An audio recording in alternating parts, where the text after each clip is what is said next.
অনুসরণ আমরা করেছি, এই নবীর কথা আমরা দুনিয়ায় মেনেছি। তার মানে প্রথম প্রশ্নেও পাস, দ্বিতীয় প্রশ্নেও পাস, তৃতীয় প্রশ্নেও পাস।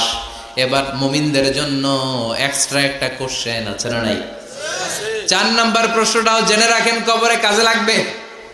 তখন জিজ্ঞেস করা হবে, ওমা ইলমুক, ওমা ইলমুক, what is the source of your knowledge, what is the source of your answer. এই যে 3টা প্রশ্নের উত্তর দিতে পারলা বাঘের বাচ্চার মতো, তথ্যসূত্র কি?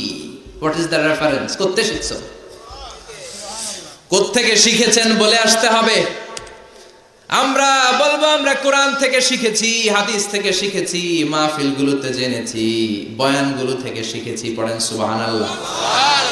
4টা প্রশ্নের উত্তর যখন আপনি দিয়ে দিবেন, ফেরেশতারা বলবে আহলান ওয়া সাহলান, কংগ্রাচুলেশন। কি বলবে? আহলান ওয়া সাহলান মানে কংগ্রাচুলেশন, খোশ আমদেদ, খোশ আমদেদ, খোশ আমদেদ।